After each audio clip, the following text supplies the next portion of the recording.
estamos sentados acá para debatir los resultados de las PASO 2023, que ya tenemos los datos oficiales desde hace 17 horas de cómo salieron los distintos candidatos.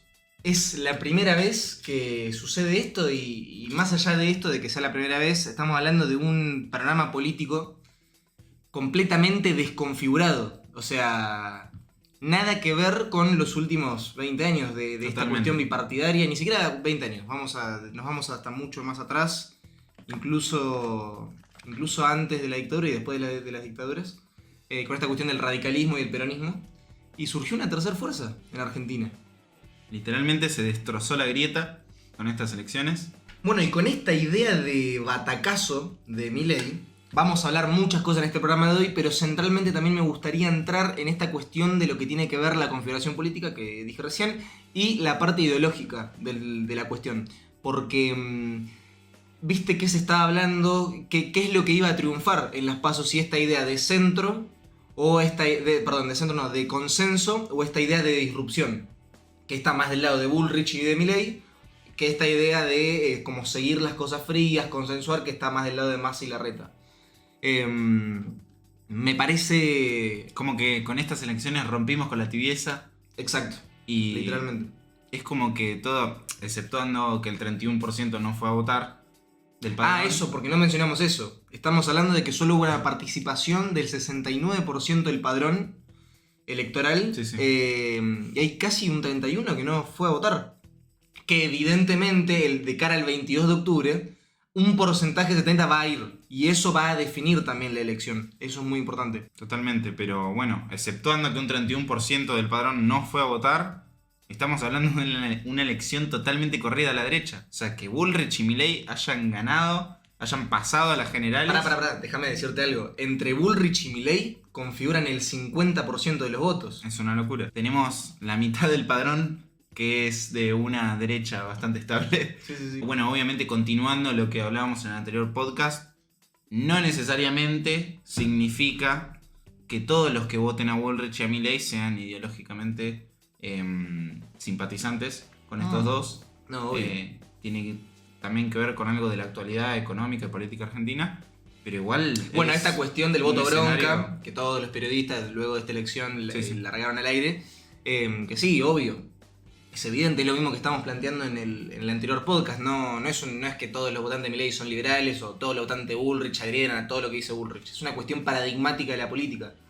Hoy la gente castigó a lo que Milei llama la casta política, justamente. Y a pesar de esto que están diciendo ahora los periodistas de el tema de que este porcentaje de Milei se puede ir para Bullrich o no se sabe si es un voto útil que votó a Milei y después que es que este voto fue para votar a Milei y castigar de alguna forma, mandar un mensaje a la política y que esta política después el 22 de octubre los vota a ellos.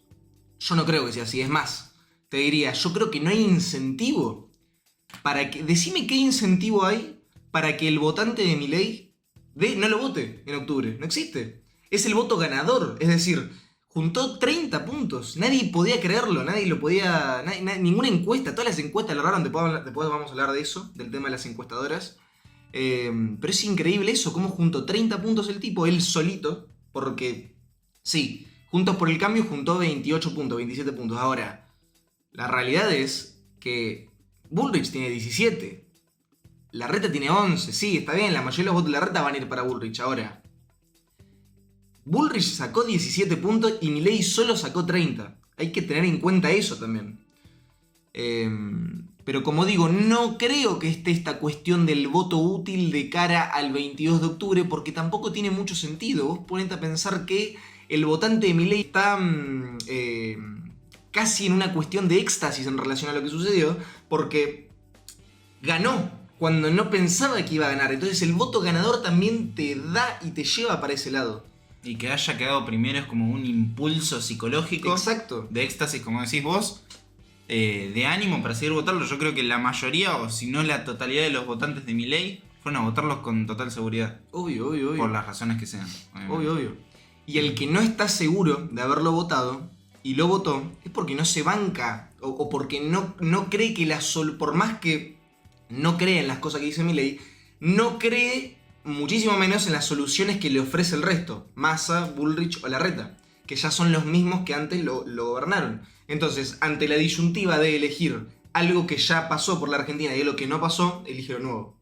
Y bueno, también que es difícil encontrar algún votante o alguien que critique las ideas de Milei, que critique por ahí el plan de Milei, que te pueda defender algún otro candidato. Ya sea, como decíamos en el podcast anterior, que ninguno como Milei había presentado un plan tan detallado y tan clarificado, con ideas tan aclaradas sobre lo que quiere hacer en el gobierno. Es decir, te puede no gustar Milei, pero bueno, repitiendo lo que decíamos en el podcast anterior, es el único que tiene las ideas aclaradas. Y poco he escuchado de militantes de otros partidos que me defiendan un plan de medidas tan detallado como el que tiene Milei. O sea, un militante de Larreta, de Bullrich. No. Lo que es Juntos por el Cambio, no existe una defensa ideológica de la parte económica, que es a lo que Bullrich en estas, de acá al 22 de octubre, en estos 60 días, tiene que apuntar para, entre comillas, robarle el voto a Milei, que es más de centro. Porque el voto de más de extremo, Milei ya ese se lo va a quedar. Que en realidad te voy a decir la verdad según... No, la verdad es mi verdad según el análisis que estoy haciendo, y es... Yo creo que el 30% que votó a Milei no se va a ir de ahí, porque no tiene ningún incentivo para irse de ahí, ¿entendés? E incluso, este gran porcentaje que no votó, que por ejemplo estemos... imagínate que del 30% que no votó, vaya a votar un 10 máximo, porque generalmente vota entre el 75 y el 80 el padrón. Entonces, teniendo en cuenta esto, hay que ver qué es lo que sucede de cara a octubre. Yo creo que Bullrich tiene que ir tiene que ir a ese lugar, tiene que ir al votante más de centro de Milei.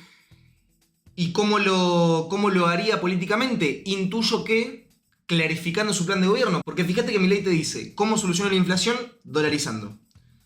¿Qué hago? Liquido los pasivos y los activos del Banco Central, compramos todos los dólares, pumba, dólares para todos. Ahora, intercambiamos los dólares por los pesos, digo. Sí, bajo gasto público, bajo impuestos. Exacto.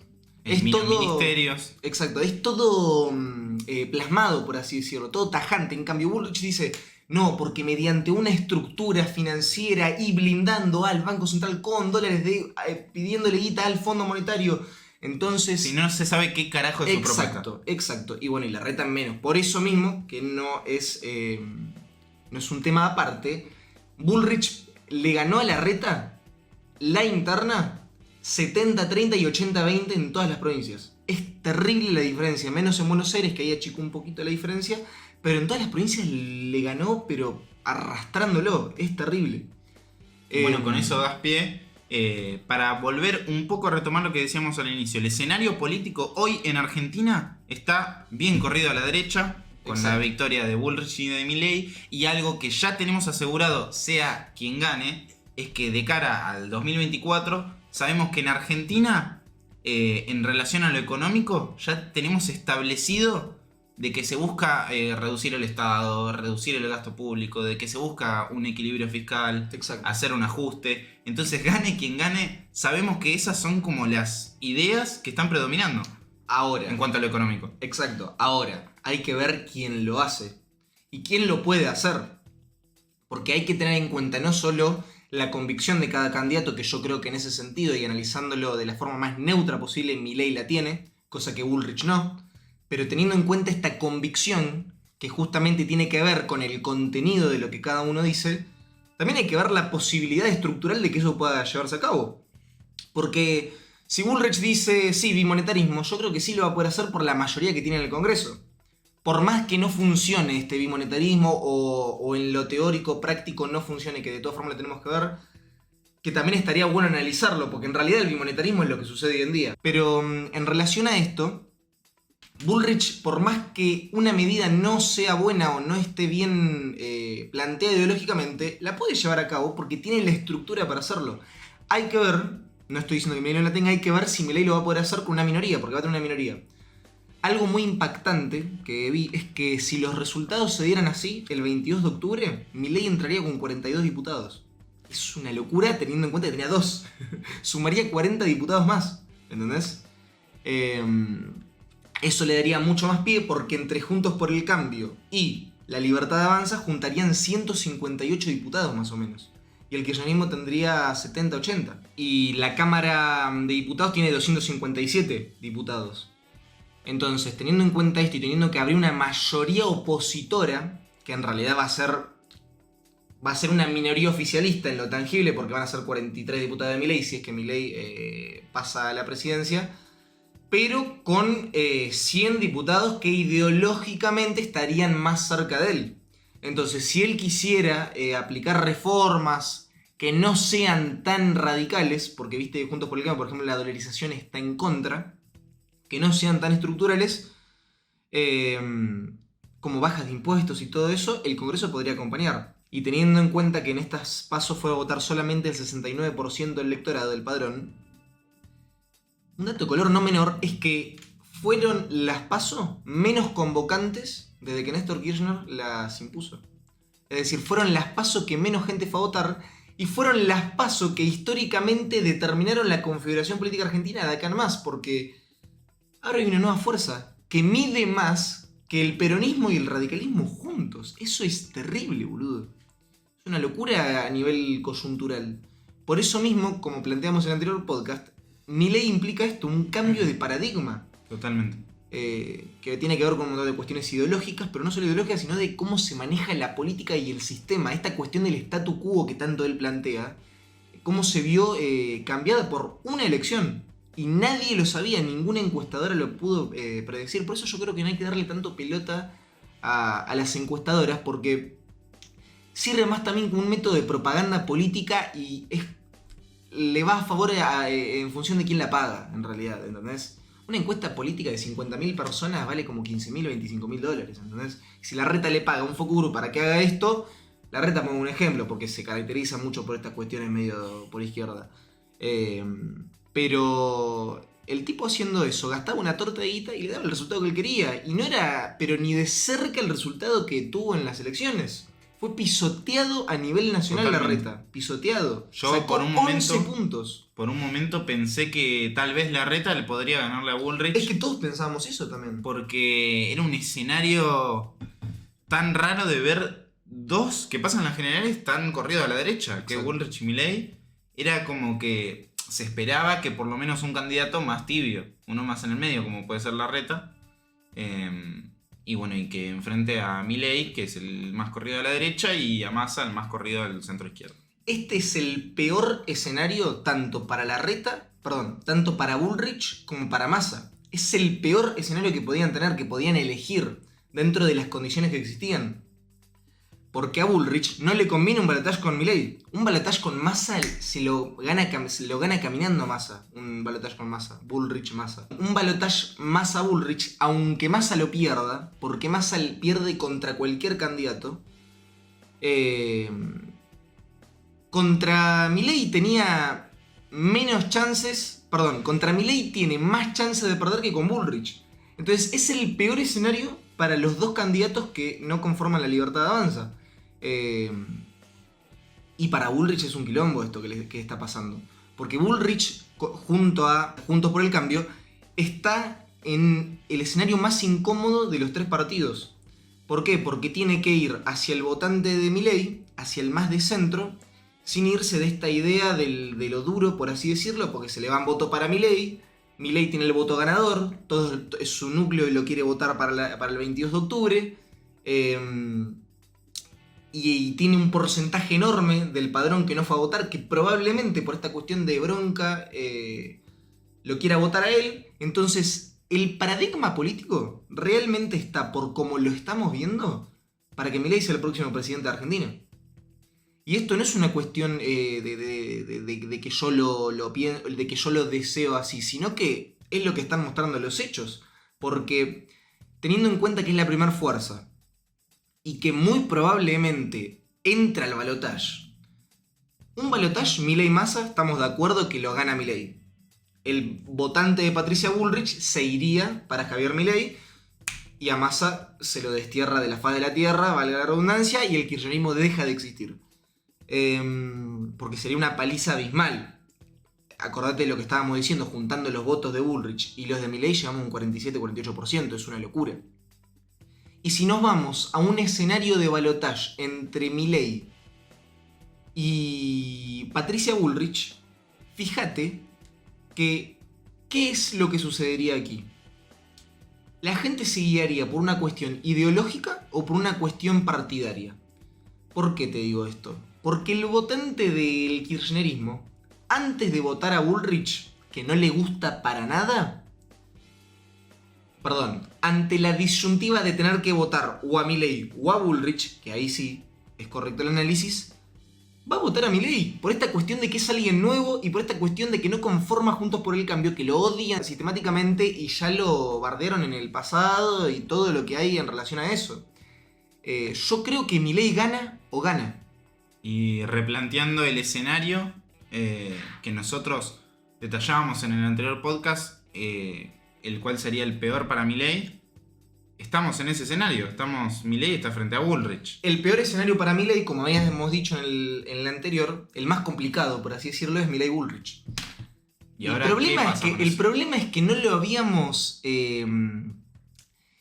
ese análisis que dimos, lo dimos pensando que Milei iba a quedar o primero o segundo individualmente, ni siquiera como fuerza política. Y Milei no solo terminó quedando primero, sino que encima terminó quedando como primer fuerza nacional. O sea, yo creo que Milei gana o gana. Ya está, no, es como que no hay discusión, porque este análisis que hicimos en el anterior podcast, lo hicimos con un Milei que sacaba 22 puntos, 23 puntos. Y la Libertad Avanza sacó 31, 30. Entonces, son muchos puntos, es mucho el electorado que lo quiere, y más con esta cuestión del voto ganador, que plasma esta cuestión de voté bien, entre comillas, para el votante de Milei, ¿entendés? Y para el que está indeciso y está harto, va a ese lugar. Entonces, si bien es el más complejo para él, porque como dije antes, a Massa le gana, sí o sí, al parecer a Bullrich también.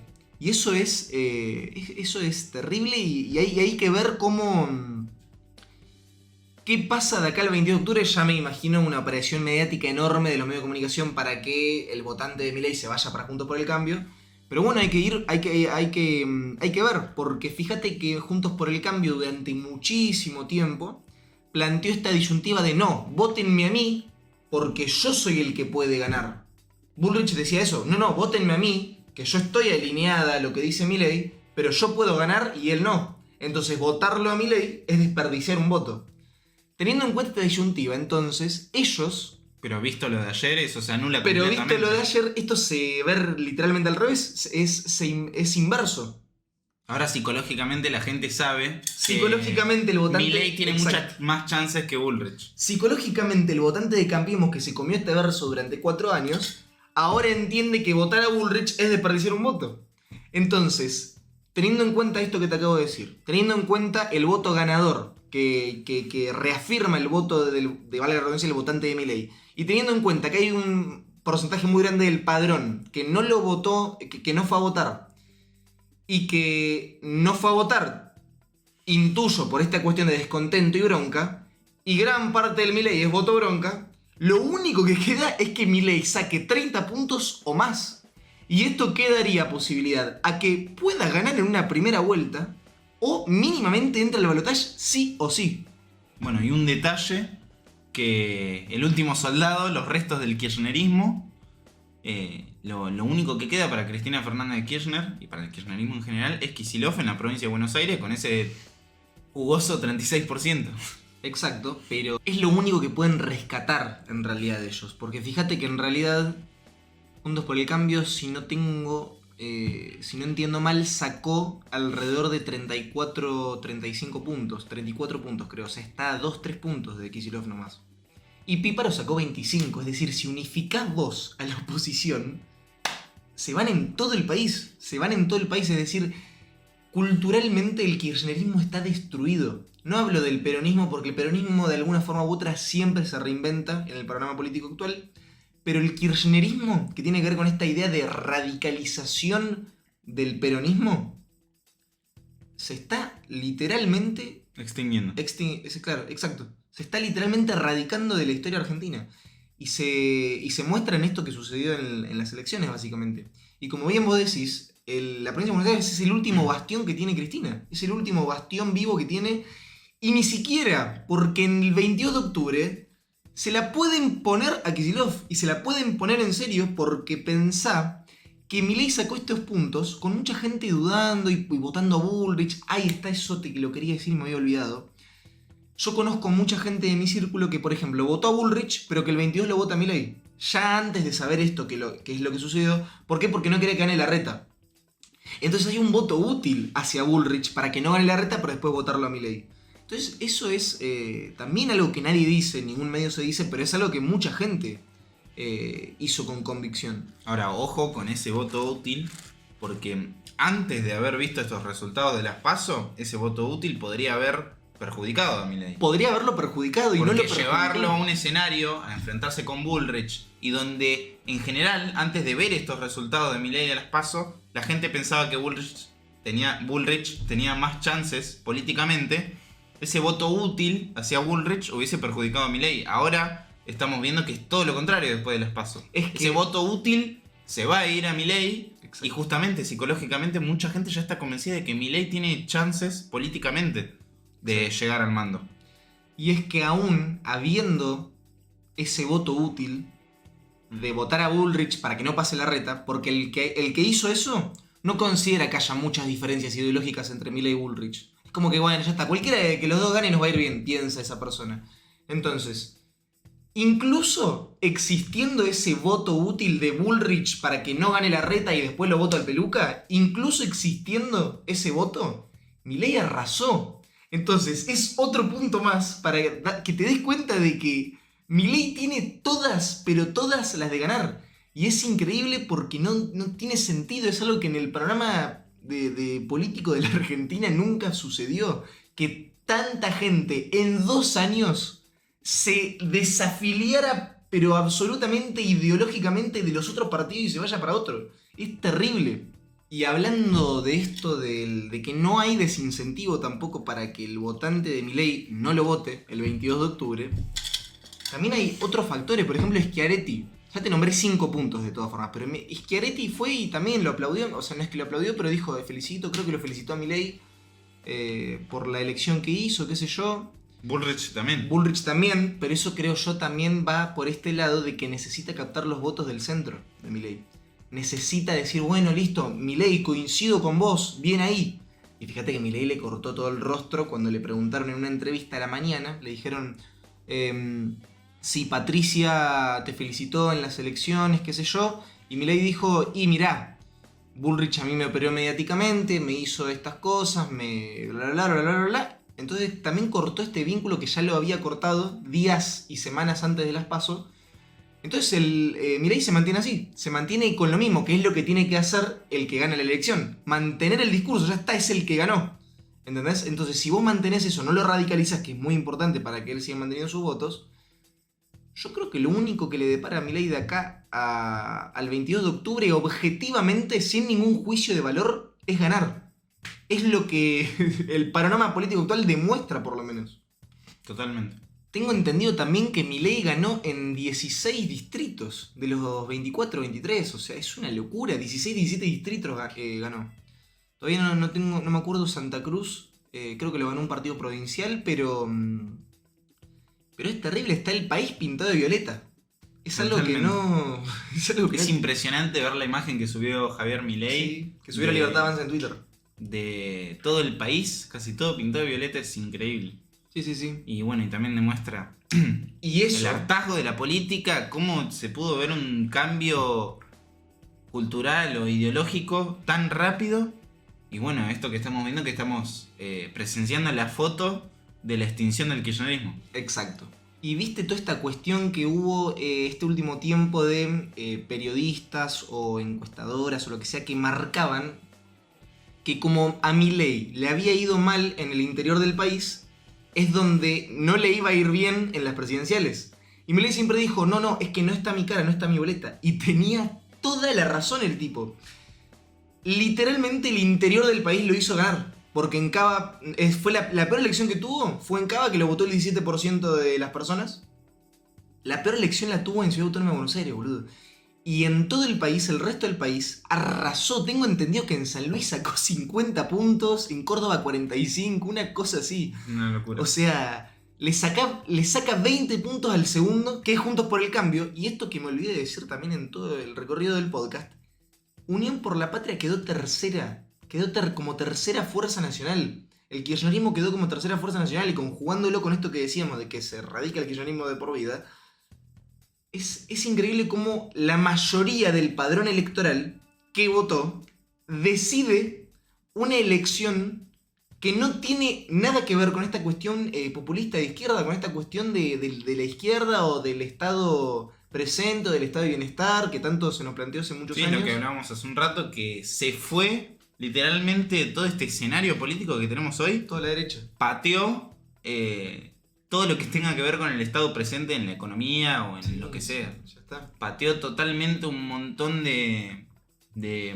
ideas, de conceptos económicos que tenía asumida la población argentina. Y también es importante tener en cuenta esto de las encuestas. Porque fíjate, boludo, que había encuestas de Jacobi que le daba 18 puntos. Todas las encuestas le daban entre 18 y 20. Alguna muy preponderante le daba 25. Que bueno, esa es la que más se acercaba porque era lo que todos más o menos pensábamos por lo popular, por el pie a pie, por lo que hablábamos con las personas que conocemos, porque en realidad la posta es que todo era muy raro como la mayoría de personas que conocías, esto preguntándole a mucha gente, no solo en nuestros círculos, muchos votaban a Milei, entonces no se entendía cómo podía sacar tan pocos puntos. Y todas las encuestas... Si no coincidían las encuestas con lo que uno veía en la calle. Exacto, boludo. Nos vamos al programa del Pelado Trebuc, nos vamos a los programas de crónica que hacían todas las urnas populares y siempre ganaba Milei en todas. Entonces ahí te das cuenta. Sí, y nos damos cuenta de dos cosas. Uno, que las encuestas no son confiables. Y segundo, de esto que vos decías, de que la Libertad Avanza perdió en anteriores elecciones y que supuestamente esto iba a hacer que a Milei no le vaya bien en las PASO, y quedó totalmente confirmado que esto no es así, así como ya Milei había dado el ejemplo de que a Macri le sucedió lo mismo en 2015, esos dos puntos. Exacto, con esto de las provincias, porque Macri perdió no me acuerdo cuántas provincias antes de... Sí. Y luego las presidenciales. Es más, a Macri, en las PASO de fines de 2014, Scioli le sacó 10 puntos a Macri en las PASO. Macri lo dio vuelta, entre comillas, en las elecciones ya en octubre, porque les achicó la diferencia y fue a balotaje, y en el balotaje le ganó. Pero fíjate cómo incluso hasta en las PASO Scioli le sacó 10 puntos.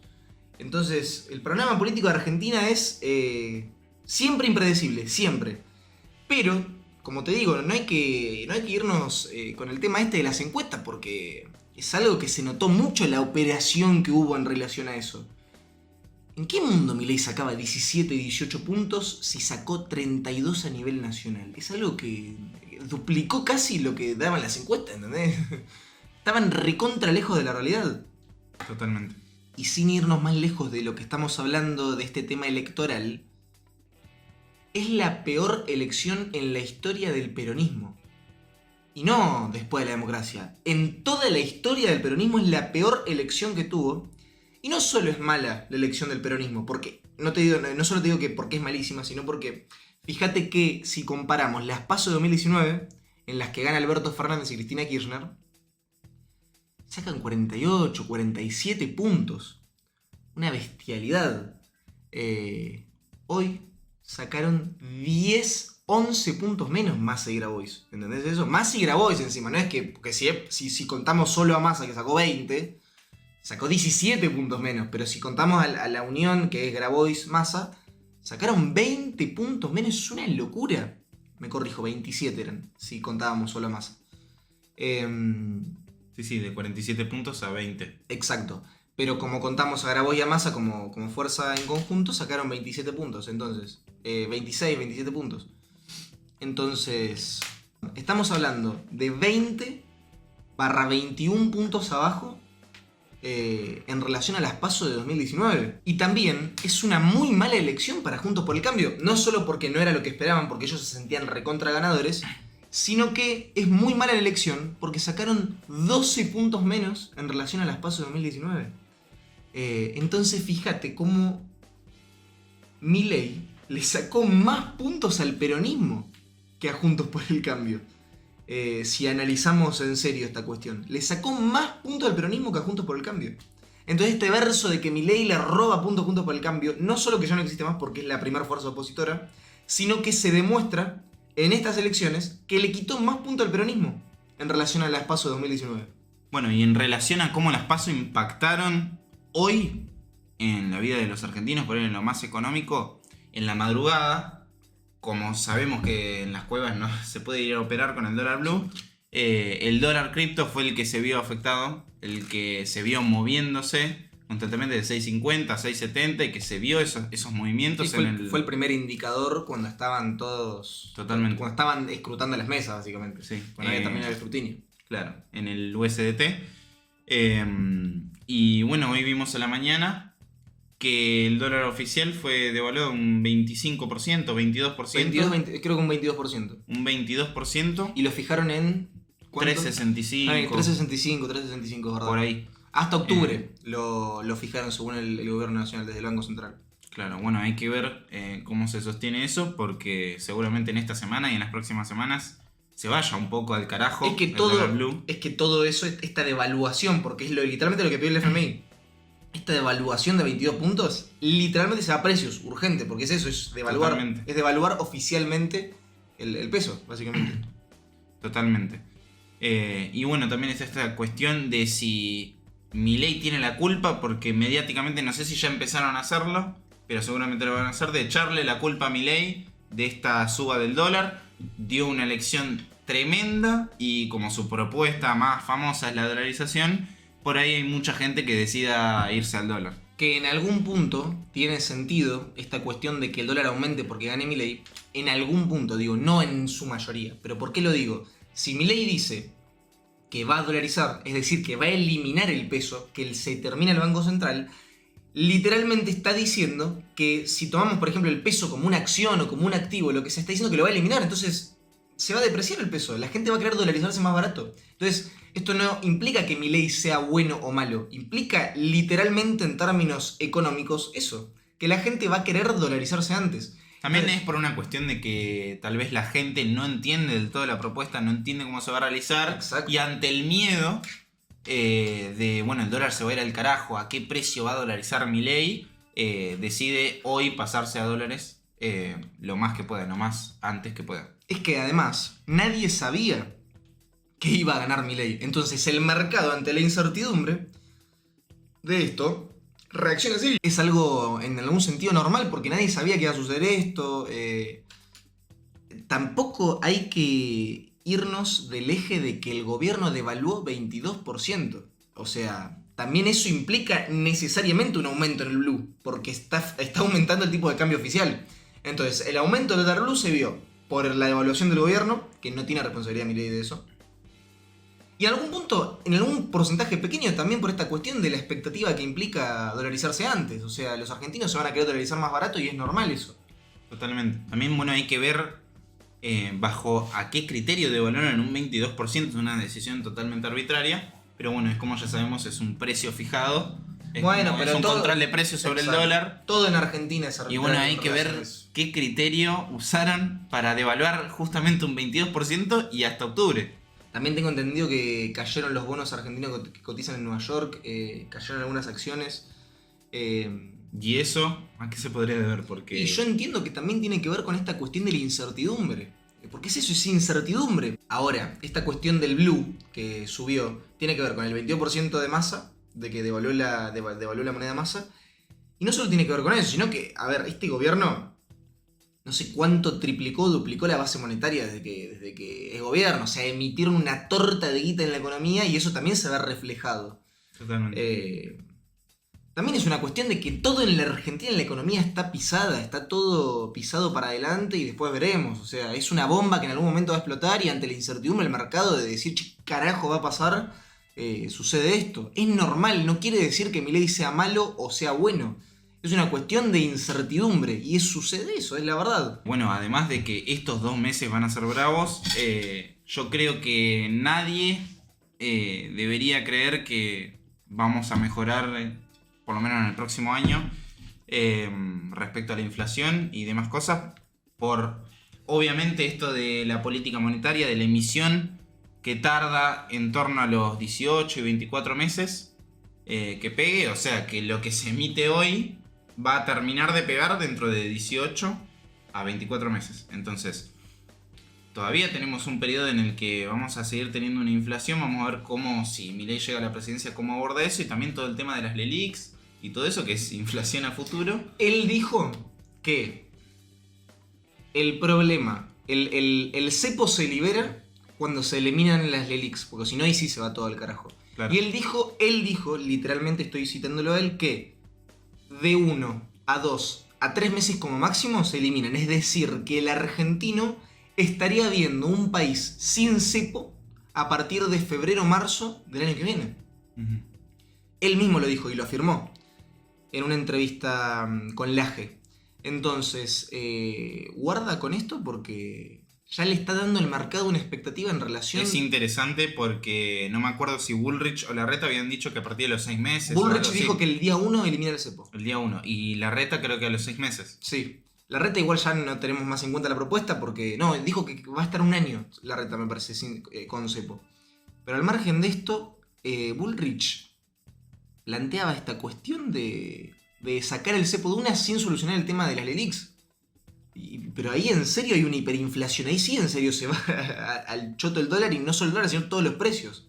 Porque la gente corriendo va a comprar los dólares. Y hay que ver qué sucede, hablando del tema de las LELIQs, con el tema de los plazos fijos. Porque hay muchísima gente que está metiendo la plata en los plazos fijos, viste, que la reinvierte constantemente. Entonces hay que ver qué sucede con eso. Si Milei liquida el tema de los stocks, liquida el tema de las LELIQs. Hay que ver cómo reperfila eso o cómo cambia eso por dólares. Hay que ver, porque intuyo que a eso habría que devolvérselo todo a la gente que puso el depósito, porque si no estaríamos enfrente de un corralón. Totalmente. Hay que ver cómo maneja eso. Me gustaría mucho que algún periodista se lo pregunte para ver cómo sucede eso. Pero al margen de esto, por ahora parece que el plan de Milei, o por lo menos lo que va a hacer, dijo en el tiempo en el que va a suceder. No dejó nada a la espera del destino. Dijo: quito el cepo de 2 a 3 meses desde que asumo, para solucionar el tema de las LELIQs. El tema de la dolarización, apenas se aprueba, tarda entre 9 a 24 meses en realizarse por el tema de... La gente tiene que ir a cambiar los dólares. Exacto. Los pesos por los dólares. Exacto. Que también hay que ver cuándo le aprueban la ley, porque viste que eso es un tema engorroso. Totalmente. Ahora, hay que ver cómo... Sí, hay que ver cómo lleva en sí su plan de gobierno. Teniendo en cuenta si que puede sí hacer las reformas, o sí, todo. exacto, teniendo en cuenta que sí o sí va a tener que de alguna forma negociar Totalmente. con el Congreso, con los otros partidos. Hay que ver cómo se une o cómo se alía Juntos por el Cambio. Y mucha parte del gasto público que va a tener que negociar con las No, provincias. yo quiero ver el presupuesto del 2024, cómo lo negocia. Sí, sí. Porque viste que todo esto está indexado siempre a la inflación, siempre le pifian, entonces tienen que meter más plata. Siempre Milei rechazó el presupuesto. Así que hay que ver cómo solucionan eso también. Totalmente. Bueno, creo que con esto abarcamos lo más importante que pasó en torno a los resultados de las PASO. Y bueno, nos veremos en próximos programas sobre otros temas que no sean solo política. Exacto, estábamos esperando mucho este programa porque teníamos muchísimas ganas de hacerlo. Vamos a tratar de subirlo hoy, lunes, día después de las PASO, si no será martes, pero yo creo que hoy llegamos. Así que, bueno, nada, eso. Nos veremos el próximo podcast.